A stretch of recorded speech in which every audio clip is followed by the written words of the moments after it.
Hello，各位好，我是 Revision Lab 修整所的阿修，欢迎来到我的频道。今天我们要探讨的议题可以说是人类历史上最庞大也最令人不安的一场科技辩论。这场辩论的核心围绕着一个我们每天都在新闻上听到，却鲜少有人真正看透全貌的名词——通用人工智慧，也就是我们常说的 AGI。在现在的科技圈里其实存在着两种极端的情绪。一方面，有人深信 AGI 将会打破生物学的限制，带领人类走向永恒的乌托邦；但另一方面，却有同样权威的声音在警告我们，这项技术如果失控，将会彻底摧毁我们所熟知的世界。这真的不是科幻电影的夸张情节，而是此时此刻真实发生在各大顶尖科技实验室里的激烈争辩。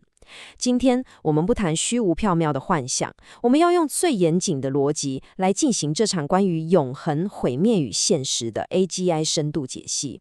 我们将深入探讨这项技术的本质，剖析它即将带来的史无前例的协调危机，并且把视角拉回现实，看看真实世界中的 AGI 究竟会以什么样的姿态降临。准备好了吗？我们直接进入这场关乎人类未来的知识拆解。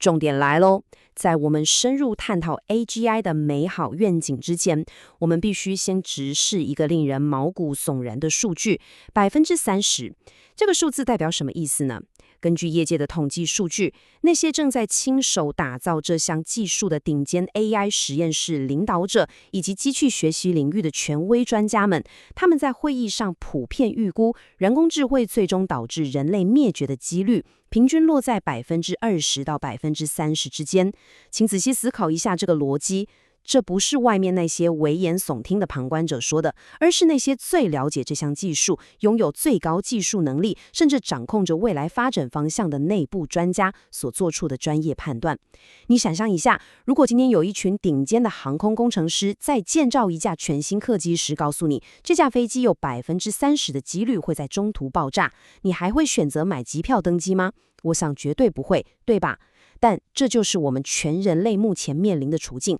我们正在倾尽所有的资源，推动一个连创造者自己都认为有极高毁灭风险的计划。要理解这个恐惧的真正来源，我们必须先精准定义，他们正在打造的究竟是什么样的怪物。所谓的 AGI， 也就是通用人工智慧，它其实并不是我们过去熟悉的那种单一功能系统。过去的 AI 可能很会下西洋棋或者很会驾驶汽车，但它们的功能就仅限于此。AGI 完全不同，它是一种具备代理能力的智慧体。这意味着它不仅仅是被动地回答你的问题，而是能够主动去规划并执行任务，而且在绝大多数的领域中表现得和一个正常人类一样好。更具体地说， AGI 能够以极低的成本直接取代各行各业中一般的认知型工作者，不管是写程式、分析法律合约、规划行销策略，还是进行财务预测，它都能一手包办。目前包括 OpenAI、Anthropic 以及 DeepSeek 等顶尖科技公司正处于一场无比激烈的军备竞赛中，争相成为第一个抵达这个里程碑的团队。当一个系统具备了全方位的认知能力，并且运作成本远低于人类薪水的时候，这绝对会是生产力的一场超级核爆。而这场爆发的背后，隐藏着一个许多科技狂热者梦寐以求的终极目标。第一部分，我们要来谈谈永恒的承诺，也就是 AGI 如何跨越生物学的界限。在许多乐观主义者的眼中， AGI 不仅仅是人类最后一项伟大的发明，它更是一个跨时代的桥梁。从人类诞生以来，我们一直受限于脆弱的肉体，我们的大脑会老化，记忆会消退。每一代伟大的思想家一旦离世，他们的智慧只能透过文字或口耳相传来保留。这个过程中不可避免地会产生大量的资讯流失。但是 AGI 的出现提供了一个前所未有的可能性，它让我们有机会将人类的心智运作模式、庞大的知识库，甚至是解决问题的直觉，从容易腐朽的生物载体中提取出来，完美转移到数位世界中。这意味着心智的延续将不再受到物理衰退的限制。我们可以把这种对比看作是生物性衰退与记忆永恒之间的强烈反差。几千年来，人类文明的进步其实非常缓慢，因为每一个新生儿都必须从零开始学习。我们花费数十年的时间教育一个人，等到他终于成熟，能够为社会做出重大贡献的时候，他的身体却已经开始走向衰老了。然而，如果我们拥有 AGI， 这些由人类共同创造的智慧结晶将永远不会消失，它不会疲劳，不会遗忘，也不会死亡。AGI 可以完美地继承前人的所有知识，并且在此基础上持续运算。这代表我们有望创造出一种永恒的记忆库，让文明的推进不再因为生老病死而中断。这种超越肉体限制的乌托邦愿景，正是驱使无数顶尖科学家日以继夜投入 AGI 研发的核心动力。但更可怕的生产力跃进，其实还在后头。接下来这点超级重要。当我们谈论发明与创新时，速度决定了一切。传统上，人类进行科学研究或创新发明是一个极度漫长而且充满试错的过程。我们需要提出假设、设计实验、收集数据、分析结果，然后从错误中学习。这个循环在人类的实体实验室里，往往需要耗费几个月甚至好几年的时间。但是，当 AGI 掌握了研究能力，整个游戏规则就彻底改变了。人工智慧完全不受时间和体力的限制，它可以在虚拟环境或自动化实验室中同时平行执行数以千计甚至数万计的实验。人类需要花费一辈子才能验证的科学假设， AGI 可能只需要1个下午就能得出结论。这种运算能力的降维打击，将会把人类历史上的发明中心从人类的脑袋彻底转移到机器的晶片上，进步的速度将会呈现指数型的垂直攀升。然而，这种极致的加速，却也可能将我们推向深渊的边缘。第二部分，我们来看看毁灭的加速，这是一场史无前例的协调危机。事物的发展总是具有两面性的，当创新的速度远远超过人类社会能够适应和管理的极限时，我们面临的就不再是进步，而是一场灾难性的协调危机。问题的核心其实不在于技术本身是邪恶的，而在于我们人类的社会结构、法律制度和道德共识根本无法以同等的速度进行升级。当一个社会在极短时间内被灌入大量颠覆性的技术时，既有的防御机制就会完全失效。这就像是把一个1000匹马力的超级引擎硬装在一辆木质的手推车上，一旦踩下油门，结果绝对不是跑得更快，而是整辆车瞬间解体。为了更精准地说明这个概念，知名科学家 Michael Nielsen 提出了一个非常深刻的见解。他明确指出，这种创新的加速意味着我们将在极短的时间内获得所有的创新，这其中既包含了极度美好的事物，也包含了极度可怕的事物。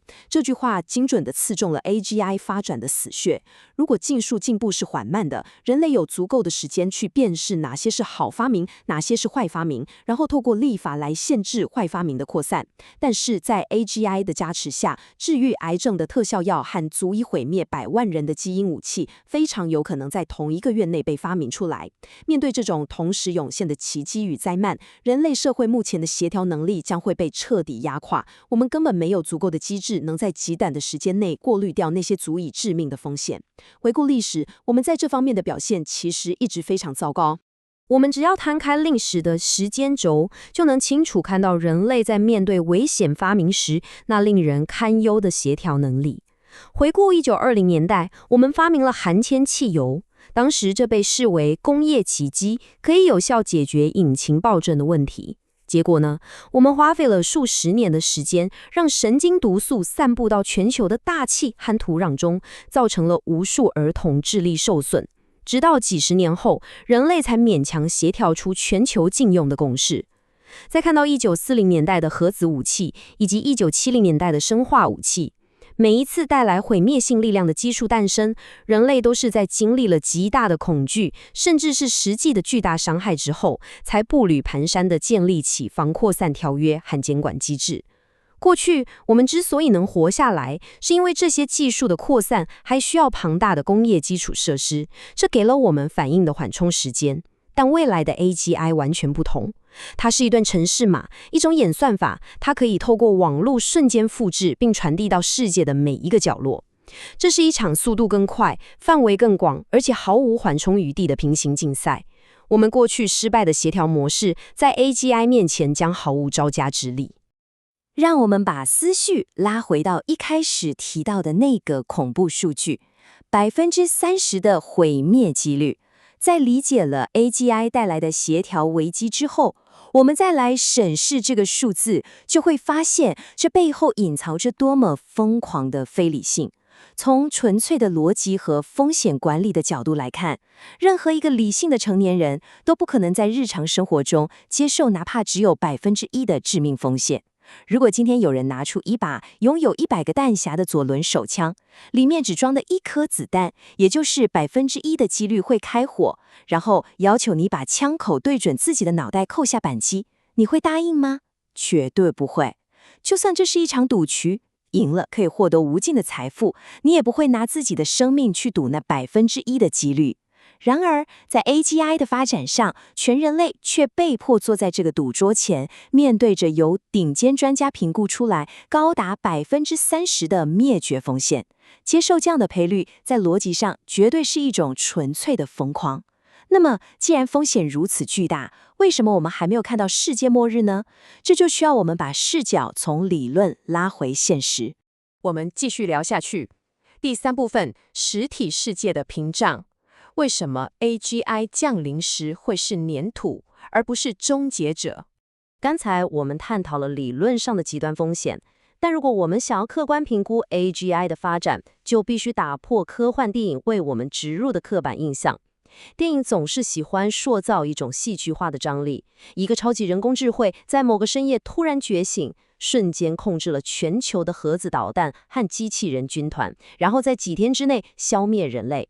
但现实世界的科技发展逻辑根本不是这样运作的。在软体的虚拟世界里 ，AI 的确可以以光速进化，但是当 AI 试图将影响力延伸到实体物理世界时，它将会撞上一道无比巨大的高墙。这道高墙叫做物理世界的摩擦力。在真实世界中，没有完备的数据库，也没有无摩擦的环境。这道屏障正是避免末日瞬间降临的关键。专家们用了一个非常精准且具象的比喻来形容 AGI 的降临。他们说 ，AGI 不会像一个全副武装、完美无缺的终结者机器人那样突然出现。相反地，它降临的时候更像是一块形状怪异、尚未成型的粘土。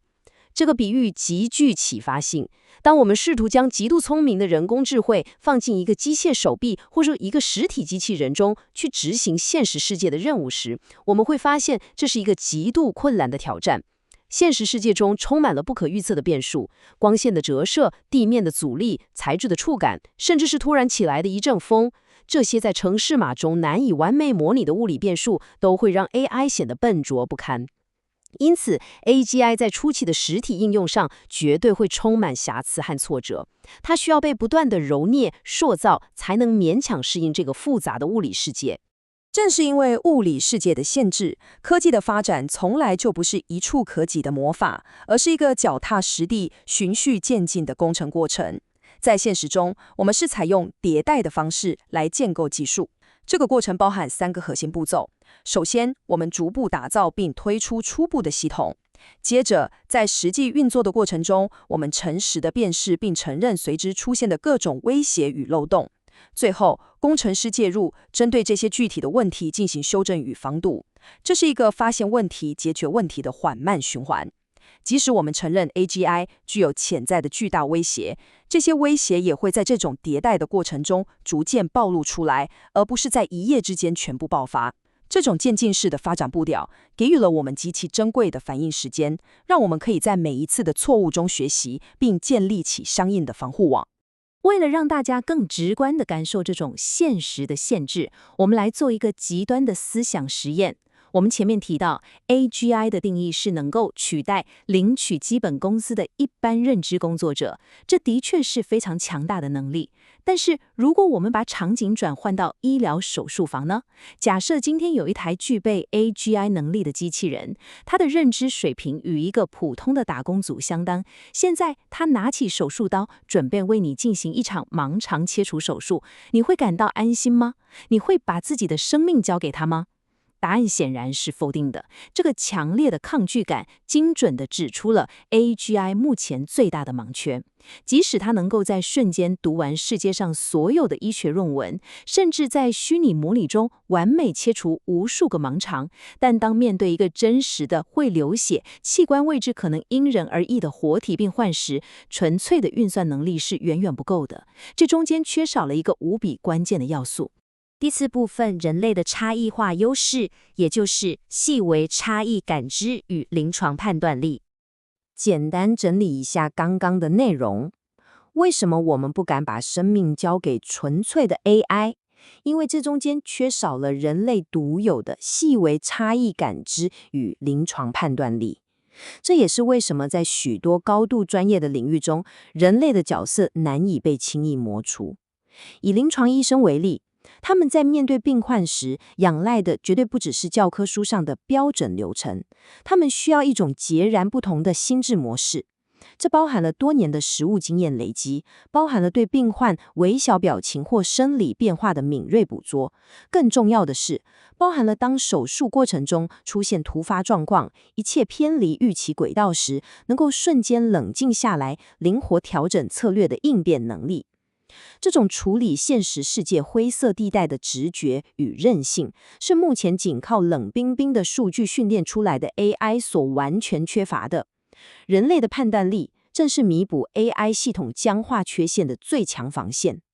当我们把 AGI 的理论优势与现实物理世界的限制放在一起看时，一个非常清晰的实务结论就浮现了。在现今几乎所有高价值的专业领域中，不论是高智商的棋盘对弈、复杂的医疗影像诊断，还是需要极高创意与同理心的行销活动策划，实际的数据都证明了一件事：一个单打独斗的 AI 系统，其表现永远比不上 AI 加上人类的协同合作模式。这在业界被称为半人马模式。AI 负责处理海量数据，提供无数的选项和初步分析，而人类则负责在这些选项中运用直觉、道德观和实务经验，做出最终的裁决。在这种伙伴关系中 ，AI 只是强大的工具，而人类的判断力才是决定这个组合最终能发挥多大效能的真正关键。只要科技的进步依然需要透过试错来学习，只要真实世界依然充满了不可预测的变数，人类就会继续扮演那个无可取代的差异化因素。在人类与 AI 的协作体系中，机器的运算能力虽然强大，但它本身并不产生意义，是我们人类界定了问题的框架，是人类承担了决策的风险与道德责任，也是人类赋予了创新真正的价值。因此，我们不必过度陷入 AI 将完全取代人类的恐慌之中。相反地，我们应该认知到，在未来的价值链中，能够善用 AI 工具，并且具备强大现实判断力与韧性的人类，才是真正的价值中心。这也是我们在面对 AGI 狂潮时，最应该专注培养的核心竞争力。最后总结今天的3大重点。总结一下今天的重点 ：AGI 既不是完美的救世主，也不是瞬间毁灭人类的终结者，它更像是一块尚未成型的粘土。在人类与 AI 的协作中，我们真实世界的经验与临床判断力才是决定这项技术最终价值的核心防线。今天的内容就到这边，如果你觉得这集有帮助，记得马上点赞、加订阅、加开启小铃铛。我们正在冲订阅，需要你的支持。我是阿修，我们下次见，拜拜。